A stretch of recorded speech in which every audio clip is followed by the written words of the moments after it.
Hello and warm welcome to our show Bazm Khawateen. मैं हूँ Ruby निसा Khan. Programme के आज के शुमारे में आपका तहे दिल से इस्तकबाल है। अगर बज़्म इंसान में औरत न होती, अगर बज़्म इंसान में औरत न होती, ख्यालों की रंगीन जन्नत न होती, सितारों के दिलकश फसाने न होते, बहारों की नाजुक हकीकत न होती। बेशक अगर औरत नहीं होती तो इस दुनिया का जो नक्शा है, रंग रूप है, वो कुछ मुख्तलिफ होता। यहाँ की बहारें, पुरकैफ नज़ारे सब की सब मांद पड़ जाती। इब्तिदाई ज़माने में ख़वातीन को जेंडर बेस्ड रोल्स के तहत ही घरेलू ज़िंदगी में कॉन्फाइंड रखा गया था, जिस वजह से वो खुलकर सामने नहीं आ पाती थी, जिस वजह से वो तालीम और तरबियत नहीं हासिल कर पाती थी, ना ही उसके पास कोई फाइनेंशियल इंडिपेंडेंस थी, और जिस तरह से उसको एक्सप्लॉइट किया जाता था, उसका इस्तेसाल होता था और उसके हुकूक जो है वो तल्फ किए जाते थे। लेकिन आजकल के ज़माने में women have access to education and education have empowered women to pursue different kind of goals and careers. इस तरह एक खातून जो है वो घर में भी कंट्रीब्यूट कर पाती है और घर से बाहर भी। Women plays role in many fields like science, technology, fashion designing, politics, sports and whatnot. Let's talk in detail about changing role of women today with our guests. And today we do have Assistant Professor Distance Education, University of Kashmir, Dr. Anida Jan. And besides her, there is Dr. Ghazala Anjum Khan. She is HOD Physics, Degree College, Badgaon. आप दोनों को मेरी तरफ से प्यार और खुलूस भरा आदाब और बहुत बहुत शुक्रिया, बहुत बहुत खुशामदीद ने अपने प्रोग्राम में। Welcome, thank you very much. बहुत शुक्रिया हमें अपने प्रोग्राम में बुलाने के लिए और इस इम्पोर्टेंट मौजू पर बातचीत करने के लिए। I would like to start with doctor Anita Jan. How have the roles of women changed during last 100 years? पिछले 100 साल की अगर हम बात करें। जैसे आपने प्रोग्राम के आगाज में ही कहा, डिफरेंट रोल्स सोसाइटी ने स्पेसिफाई करे विमेंस के लिए, ख़वातीन के लिए, जिसमें स्पेसिफिकली उनके लिए डोमेस्टिक चोर्स जो रहा, घर का पूरा संभालना, घर का management, she was assigned this role. Not only that, the reproduction, the carrying of the generations to further, this was somehow a limited role given to her. ये रोल बहुत खूब वो निभाती, शायद अभी भी इसमें खुश होती, लेकिन इस रोल को निभाते निभाते जो उसने एट्रॉसिटीज फेस की, सपोज हमारे पास हमने मेल दूसरे जेंडर का जो रोल डिफाइन किया, he will be bread earner, right. तो विद इन दैट जो घर में ख़वातीन थी उसके भी बहुत सारे विश होते हैं, अपनी ख्वाहिशात होती है, अपना सेटअप होता है। उस रोल, जो रोल हमने उनका डोमेस्टिक रोल डिफाइन किया और उनको हमने इस तरह का इंडिपेंडेंस नहीं दिया, और उस रोल को निभाते निभाते उनको वो रिकॉग्निशन नहीं मिली या उनको इतना कंफर्ट जोन नहीं मिला घरों में। दैट्स वाई क्राइसिस सिचुएशंस में उनको डिफरेंट डायमेंशंस में देखना पड़ा। अगर हम पूरा दिन घर संभालते हैं, काम करते हैं, so we don't have, nobody is specifically willing to fulfil the basic needs. That's why एक कंफ्यूजन सा क्रिएट हुआ। अदरवाइज रोल बहुत बेहतरीन था, but within that role she was not given a dignified life. तो उस dignity के उसको ढूंढने में, उसका तस्वर पहले किया, उसको ढूंढने में वो बाहर कोशिश करी उसने इन एट्रॉसिटीज से बाहर निकलने की, क्योंकि एट्रॉसिटीज तो तब शुरू हुई जब हमने इनका महदूद सा रोल रखा, उनको अपनी पर्सनल डेवलपमेंट के लिए उस रोल में कहीं खुद वो समा ही नहीं पाई, खुद को देख नहीं पाई, तो ऑटोमेटिकली जो क्राइसिस सिचुएशंस आ गई, जो कन्फ्लिक्ट सिचुएशन आ गया, दे thought कि we need something to do and they come out of their chores, that role which the society has defined for her। और क्या वो स्पेसिफिकली इसी रोल में रहती? सोसाइटी ने कहा, हमारी पेट्रियार्कियल सोसाइटीज जो हैं, ओके फाइन दे दिया, लेकिन उसके साथ एक decent dignified life within that chore हमने डिफाइन नहीं किया, हमने उसको एक्सेस नहीं दिया, तो ऑटोमेटिकली क्राइसिस हो गई, कॉन्फ्लिक्ट हो गई। Now you will find the women almost in every sector. The change has been gradual, लेकिन history stands witness to this fact as well। कहीं civilizations रही हैं जहाँ पे औरत के roles को इन definitions में बहुत बेहतरीन लाइफ मिली है। Exactly। तो ये वो कॉन्फ्लिक्ट है जहां पे उनके रोल को अंडरमाइन किया गया। घर में बैठी है, कुछ कर नहीं रही है, डोमेस्टिक अफेयर्स घर में संभाल रही है, कुछ कर नहीं रही है। So it is that non recognition which prompted them to think over it and automatically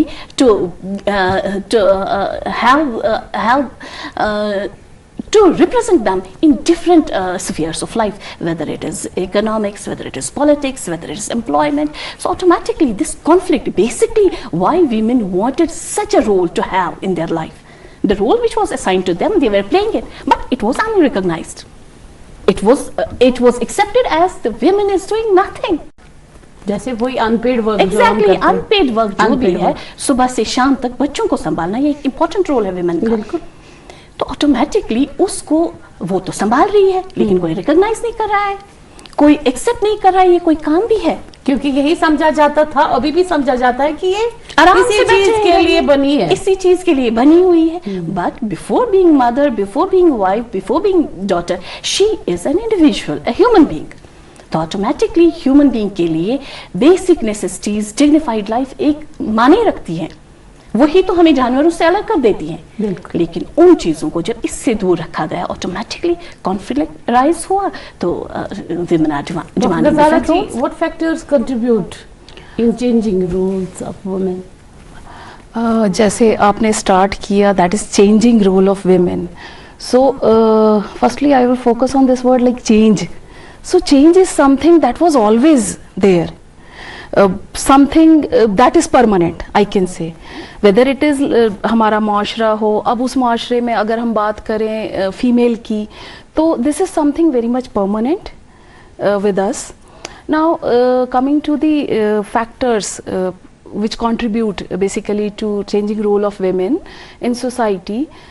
Firstly, the thing is, what exactly was the role of women? Then we can come to changing role of women.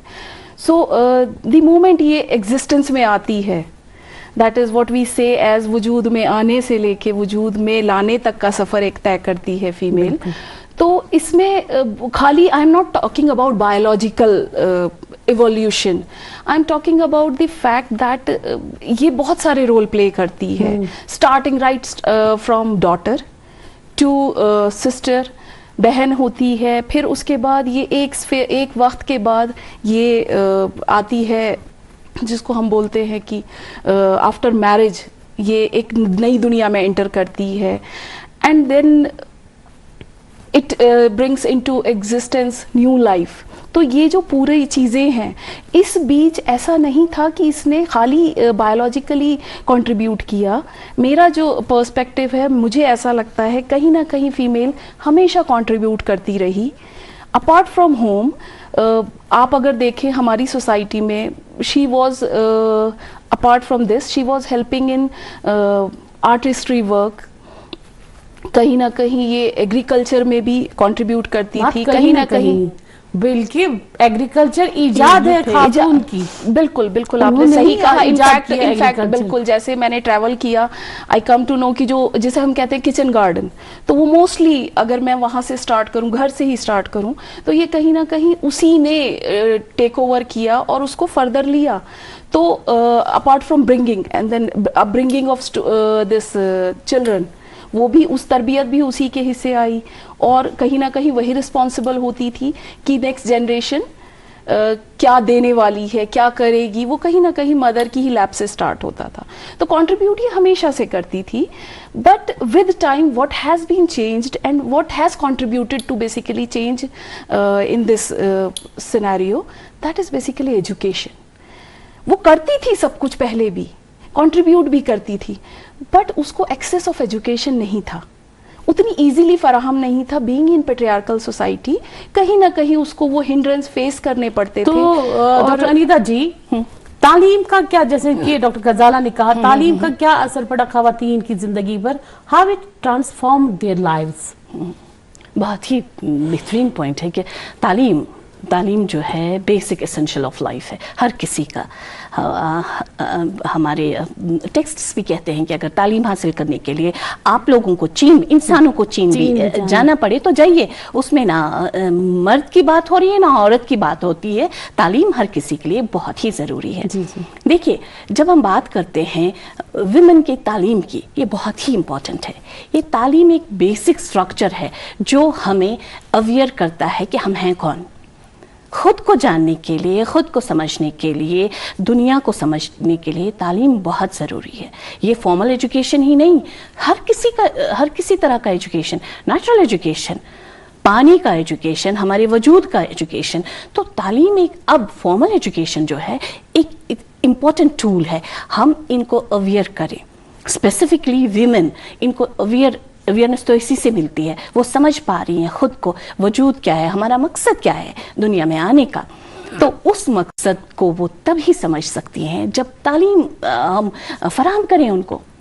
तालीम एक door open करता है बाकी चीज़ों की access के लिए। तालीम को लेके हम ये कह सकते हैं, ये बिल्कुल गलत कहना नहीं होगा कि तालीम बेसिक स्ट्रक्चर है बाकी चीज़ों के एक्सेस के लिए। जब तक हम तालीम और जब तक हम अवेयर फीमेल folk को ना करें, यानी तालीम जो है राहें खोलता है, राहें खोलता है, दरवाजे खुल जाते हैं। पहले तो खुद को पहचानने का एक मौका मिलता है। जब हम तालीम याफ्ता हो तो हम अपना मकसद समझने की कोशिश करते हैं। और सबसे बड़ा मकसद, हम अशरफुल मखलूकात हैं। हर कोई, चाहे मर्द हो जन हो, अशरफुल मखलूकात होने के बाद हमें हर चीज़ का इल्म होना चाहिए। और ये इल्म ही है जिससे दुनिया भी वजूद आया। ऑटोमेटिकली इल्म से हम खुद को कभी भी डिवोर्स नहीं कर सकते। और जहाँ पे हम एजुकेशन से दूर रहे हैं, आप देख लीजिए पूरी वर्ल्ड हिस्ट्री विटनेस है इस फैक्ट के लिए कि उन कौमों ने कभी तरक्की नहीं की जहाँ पे इस जेंडर को तालीम के मामले में पीछे रखा गया। सही बात है। तालीम तो बेसिक फंडामेंटल ऑफ लाइफ है। और तो अब आपको लगता है कि तालीम ने ही ये जो चेंजिंग रोल्स है इसको जन्म दिया? तालीम ने बहुत चीजें बहुत बेहतरीन लाई, लेकिन पैरेलली थोड़ी सी इस तरह की चीजें भी आई जहाँ पे एक सॉर्ट ऑफ डिप्रेसिव माहौल क्रिएट हो गया। अब देख लीजिए, तालीम याफ्ता होके that is not because of तालीम or education. That is because of our own thinking and perception. See, what I mean to clarify here is that once you become aware by education, you have these rights. आपके पास वो rights नहीं है, तो आप उनको पाने के लिए हमारी जदोजहद स्टार्ट होती है। जो हमारा ये फेज रहता है, एक डिप्रेसिव फेज रहता है। जी मैम। हमारा सिस्टम ऐसा होना चाहिए कि जब हम अवेयर हो गए, हमारे पास ये सारी चीजें हैं, हमारे पास एक्सेस टू एजुकेशन है जो एक basic fundamental of human beings है। जी। तो ऑटोमेटिकली जब ये चीज़ हम में आ गई, हमें तालीम हासिल कर खुद को समझा, खुद को समझने के लिए तालीम हासिल हुई, अब अवेयर भी हो गए। अब सिस्टम हमारे साथ ऐसे बने हुए हैं, some systems are inaccessible for women. बिल्कुल। ऑटोमेटिकली डिप्रेशन का शिकार हो जाता है। तो doctor Ghazala ji, what are the biggest challenge for women, खवातीन के लिए आजकल के ज़माने में भी, even today I am talking about, what type of challenge they facing, क्या क्या चैलेंज उनको दरपेश है? सबसे पहले तो मैं जहाँ मैंने लास्ट में छोड़ा था, एज मैम हैज सेड कि जो एजुकेशन है, दैट इज़ एजुकेशन ने बेसिकली सिनेरियो जो चेंज कर दिया, वो उसने चेंज किया in the form of awareness. जी जी। अवेयरनेस आ गई उसके अंदर, एंड फॉलोड बाय अवेयरनेस से उसने क्या गेन किया, अवेयरनेस से उसके अंदर कॉन्फिडेंस आ गया। She know right and wrong, what is right for her, what is wrong for her. Now coming to the question that what are the challenges this, अब ये क्या फेस कर रही है। सो इसमें जो सबसे पहले आता है दैट इज, आप यहाँ बैठे हैं, मैं यहाँ बैठी हूँ, most of the time female का एक गिल्ट कॉन्शियस होता है टूवर्ड्स देयर चाइल्ड। अच्छा। कि हम उसको फुल जो चाहिए वो नहीं दे पा रहे शायद। लेकिन मुझे लगता है with time this will also be overcome because there has been studies done in Harvard University few like maybe 6 months back.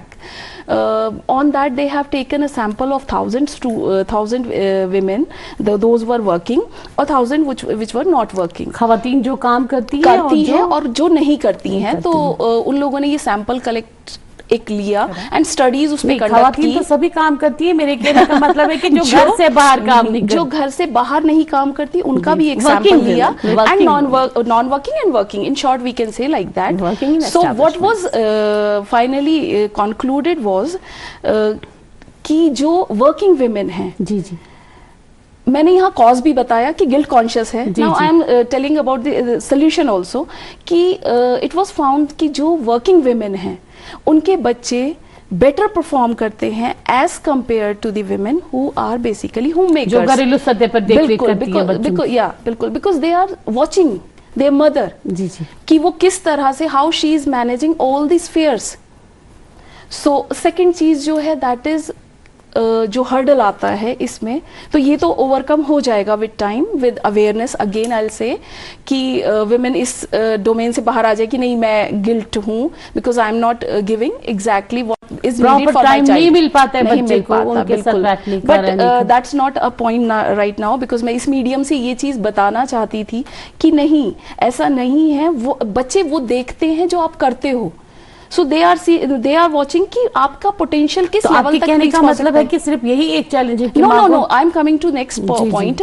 Next point जो चैलेंज है कि उसकी फर्दर ग्रोथ के लिए एक और है, that is female are always like hesitant of travelling because of insecurities outside the house. अब हम ये नहीं, मैं इसमें insecurities it can be 5 kilometre away from your house, just आप बाहर निकले, it can be 500 kilometre. So वो कहीं ना कहीं एक role play, step to your home out, बिल्कुल, तो वो कहीं ना कहीं इनसिक्योर फील करती है कि मैं घर से बाहर निकली, क्या मुझे वो चीज मिल पाएगी इन दैट सिक्योरिटी जोन जो मुझे चाहिए। सो एक ये हिंड्रेंस बहुत बड़ा है जो कि then again next thing come that is stereotype regarding women कि नहीं, for example let me take the example of very basic example, that is driving. Whenever you see a women driving on driving seat, ये एक आम सी चीज आ जाती है कि अरे आगे फीमेल चला रही है तो आई डोंट नो ये क्या होगा।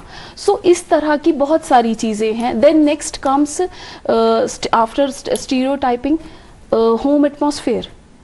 आपको एट अ टाइम बहुत सारी रिस्पॉन्सिबिलिटीज साथ में निभानी होती है, मल्टीटास्किंग जिसे मल्टीपल रोल या मल्टीटास्किंग हम कह लें, वो हमें एक जिसे कहना चाहिए निभाना होता है। तो जिसकी वजह से हम अपना हमसे एक्सपेक्टेशन जो है वो काफ़ी बढ़ जाती हैं। तो अब उन एक्सपेक्टेशन को पूरा करते करते फाइनली वो कहीं ना कहीं, क्योंकि women are like as per me they want to give 100% of themselves in every sphere whatever is assigned to her, जो भी काम उनको दिया जाता for her, तो उसमें कहीं ना कहीं वो प्ले करता है उसकी हेल्थ पे, और फिर वो हेल्थ जब कहीं ना कहीं हेल्थ पे प्ले करेगा, so that means long term में she is not able to contribute, उसकी सेहत गिर जाती है। शी या सो I can say in long term she is not able to contribute with that efficiency what she was suppose to. Doctor Anita ji, role of economics in changing role of women, economic independence की, अगर हम इक्तिसादी इसकी independence की बात करेंगे तो क्या कैसा रोल है इकोनॉमिक इंडिपेंडेंस का चेंजिंग रोल्स ऑफ वुमेन में?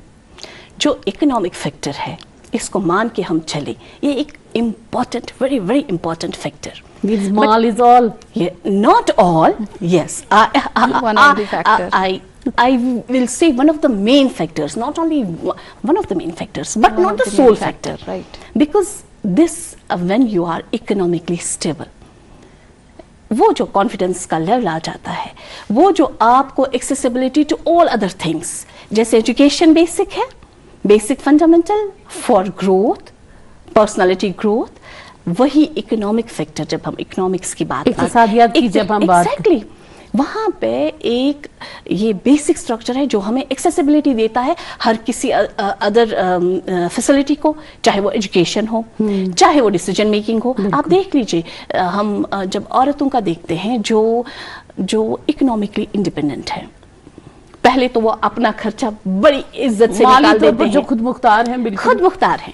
और दूसरा, उनके घरों में आप देख लीजिए उनके डिसीजन का कुछ ना कुछ इम्पैक्ट होता है। अच्छा, whenever the decision is या तो taken, सारा ही डिसीजन उनका होता है। सारा I would not say that, क्योंकि फैमिली एक यूनिट होती है, कंपोजिट यूनिट होती है, जहां पे विमेन इकोनॉमिकली इंडिपेंडेंट होती है। और रिसर्च ने प्रूव किया हुआ है कि उससे डिसीजन के वक्त एटलीस्ट पूछा जाता है कि ये डिसीजन ले रहे हैं। अब देख लीजिए, हमारे घरों में दादियां होती हैं, नानियां होती हैं, जो कि इकोनॉमिकली इस वक्त उतना इंडिपेंडेंट तो नहीं है, पढ़ी लिखी नहीं होती हैं, तो उनको डिसीजन बाद में पता चल जाता है। But at the same time economic independence उसकी सिर्फ अपने लिए नहीं है जी। एक घर ले लीजिए, she is sharing the responsibility of other economic independent persons in the family. बिल्कुल, ऑटोमेटिकली उनका वो बर्डन तो ले रही है अपने ऊपर। हियर कम्स नाउ कि ये इकोनॉमिक इंडिपेंडेंस पाने के लिए उसको अपना जो रोल बाकी है जी within home, outside home, professional life, personal life, social life, जी, इसमें उसका जो है रिस्पॉन्सिबिलिटी और एक्सपेक्टेशंस बहुत बढ़ जाती हैं।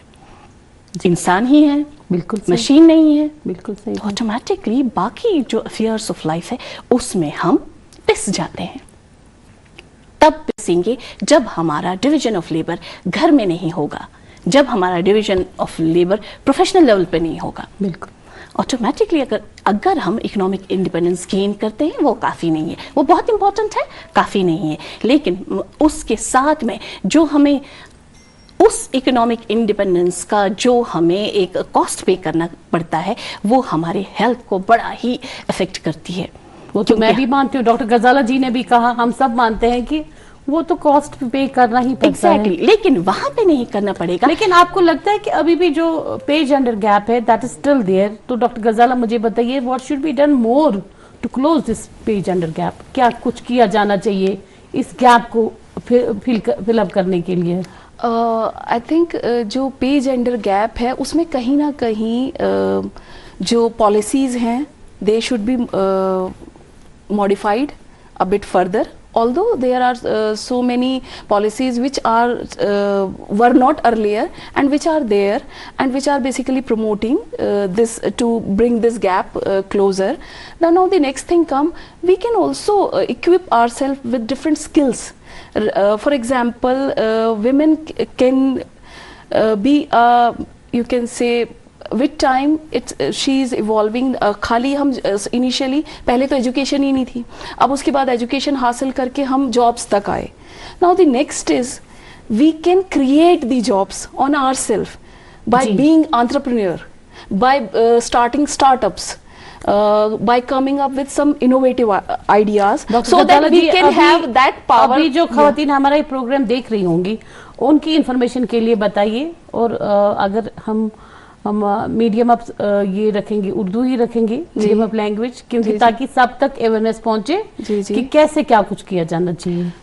मुझे लग रहा है कि जैसे कि बहुत फीमेल्स खाली जॉब के पीछे ना भाग के अपना कुछ अगर स्टार्ट कर सकती हैं, कुछ नया सोच के, जी जी, जिसको कि हम बोलते हैं इनोवेटिव थिंकिंग. बहुत छोटी, कभी कभी बहुत छोटी छोटी प्रॉब्लम्स सोसाइटी में प्रिवेल कर रही होती हैं और हम लोग उससे अवेयर ही नहीं होते कि क्या ये बहुत छोटे से चेंज के साथ फिक्स की जा सकती हैं. और उसी को फिक्स करके जब वो आगे लेके चलेंगी तो they can convert the same thing which they have started as problem solving approach, तो उसको फिर ये कन्वर्ट किया जा सकता है इन अ स्मॉल स्टार्टअप. और उसके लिए बहुत सारी पॉलिसीज़ हैं, बहुत सारे हमारे इनफैक्ट JNK में ही बहुत सारे इंस्टीट्यूट्स हैं which are basically facilitating such kind of funding for such kind of programme this startups, जो कि इनोवेशन से फर्दर लीड होते हैं छोटे छोटे बिजनेस यूनिट्स में. और वो बिजनेस यूनिट्स जब फर्दर ग्रो करेंगे आफ्टर फेसिंग ऑल दी, क्योंकि मैं इसमें लेकिन एक स्टेप लेने की जो जरूरत है, वो स्टेप कैसे लेंगे? वो जो अभी हमारी ऑडियंस, हमारे व्यूअर्स देख रहे होंगे, माए बहनें, ये वो नौजवान बच्चे भी तो एक स्टेप लेने की जो जरूरत एग्जैक्टली उसके तो- लिए स्टेप है. For example I give a reference regarding this कि हमारे डिफरेंट कॉलेजेस में प्रोग्राम्स कंडक्ट आजकल हो रहे हैं in collaboration with institutes like Skill in development. My college itself at government Sheikhul Alam degree college Budgam.